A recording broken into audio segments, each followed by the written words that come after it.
إلهي لست للفردوس أهلا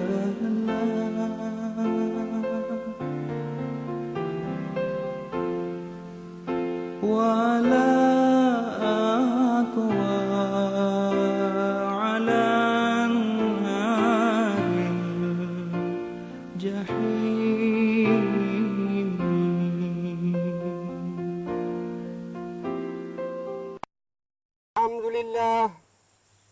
الحمد لله الذي أرسل رسوله بالهدى ودين الحق ليظهره على الدين كله وكفى بالله شهيدا والصلاة والسلام على سيدنا محمد خاتم الأنبياء والمرسلين المبعوث رحمة للعالمين وعلى آله وصحبه ذوي الفضائل والكرامات.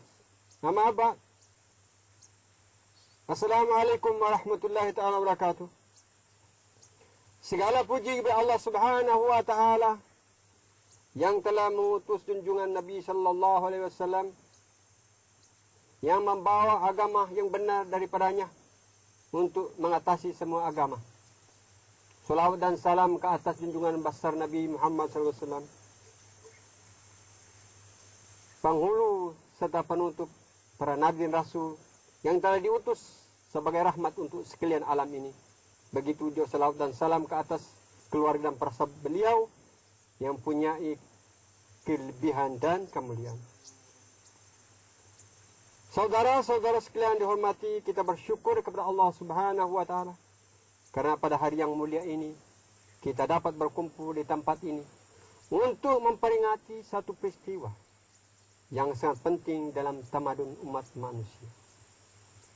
Lebih kurang 1490 tahun Hijriah yang silam telah lahir seorang insan yang termulia di kalangan umat manusia yang akan membawa rahmat bagi sekalian alam ini.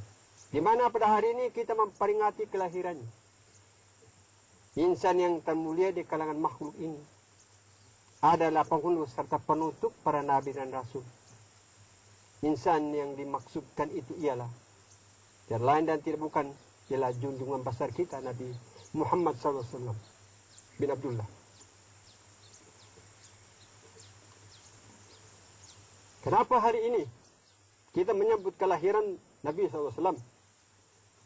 Ini karena kali ini kita ingin memberi peringatan dan kesadaran bukan saja pada umat Islam tetapi juga pada umat yang lain tentang tugas yang terpenting yang Nabi SAW diutus dengannya.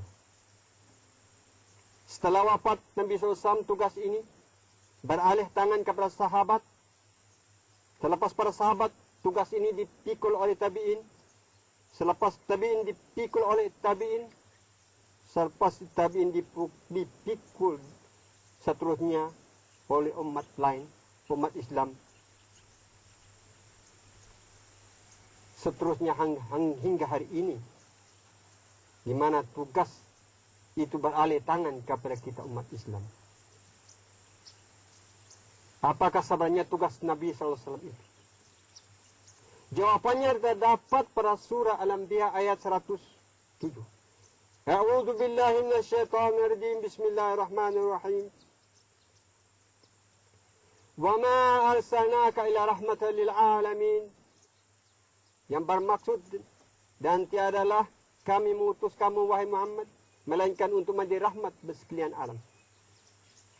Ayat ini bermaksud bukan sahaja Nabi SAW itu sebagai rahmat, tetapi agama yang dibawanya itu adalah juga rahmat bagi sekalian alam, yakni agama Islam itu juga adalah rahmat bagi sekalian alam ini. Bagaimanakah agama Islam ini menjadi rahmat untuk sekalian alam? Tentu sekali agama Islam mestilah mengatasi semua agama sehingga ia menjadi agama dunia. Inilah sebabnya tugas Islam, yaitu menjadikan agama Islam mengatasi semua agama, sebagaimana firman Allah Ta'ala dalam surat Taubah, surat Fath dan surat As-Saff. Dalam surat Taubah ayat 33, A'udzu billahi minasyaitonir rajim. Bismillahirrahmanirrahim.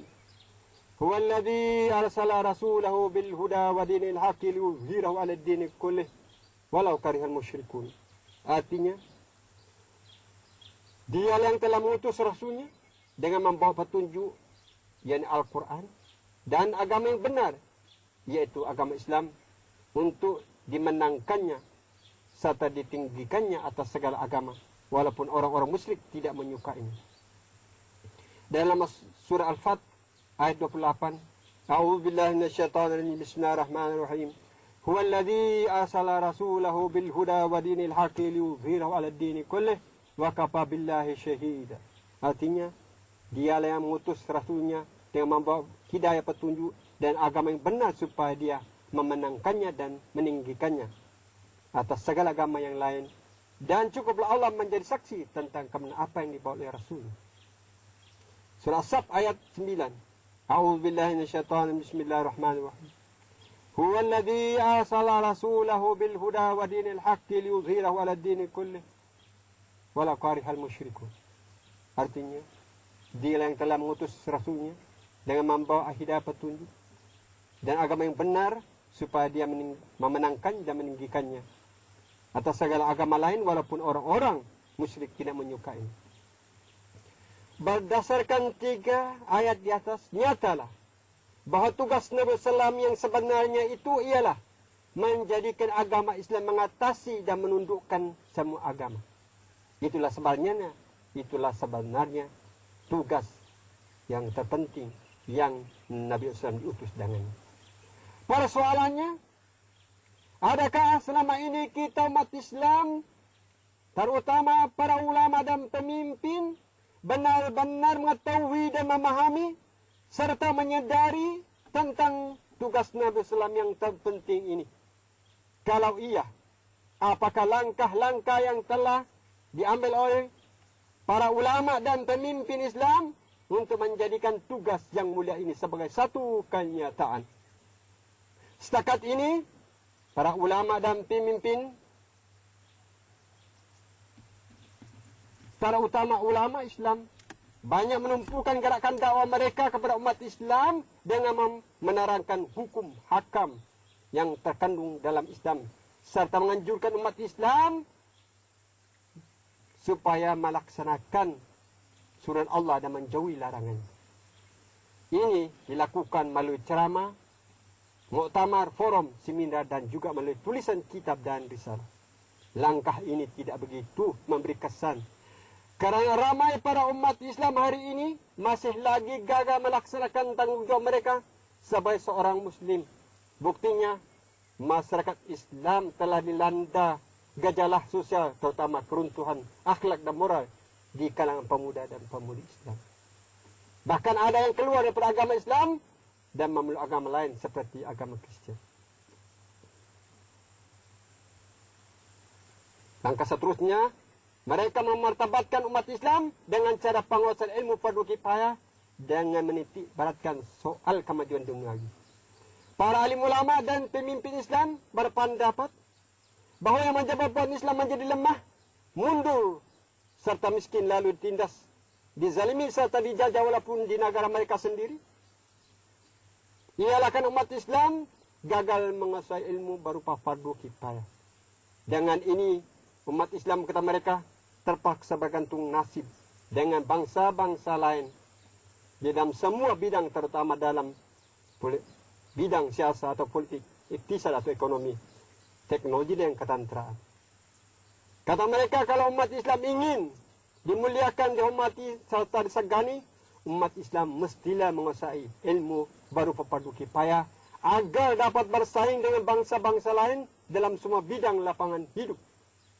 Langkah ini juga gagal karena dengan menitik beratkan ilmu fardu kifayah tanpa latihan kerohanian akan menjadikan Islam lebih mengenal akan dunia dan segala keindahannya. Justru itu mengutamakan dunia lebih daripada akhirat. Maka jadi apa yang sedang berlaku pada umat Islam hari ini, di mana mereka berlomba-lomba untuk mencari pangkat kedudukan, harta kekayaan, hingga berlakunya jatuh menjatuhkan, tindas menindas, zalim menzalimi, di kalangan mereka yang menyebabkan hilangnya kasih sayang di antara mereka dan hilanglah perpaduan sejati di kalangan umat Islam. Tiada usaha gigih yang dilakukan oleh umat Islam terutama para pemimpin dan ulama Islam untuk memastikan undang-undang dan peraturan Islam dilaksanakan secara sumur atau keseluruhannya dalam negara Islam. Apa yang wujud ialah pemerintahan Islam ala demokrasi dan sosialisme dengan mencoba adukan undang-undang Islam dengan undang-undang buatan manusia. Seterusnya, langkah mereka ambil ialah mengiktiraf serta mengakui bahawa agama lain juga ada kebaikannya karena ia menganjurkan kebaikan dan nilai-nilai yang murni. Lalu kadang-kadang diadakan dialog antara agama seperti antara agama Islam dan agama Kristen untuk mencari persamaan dan kesepahaman.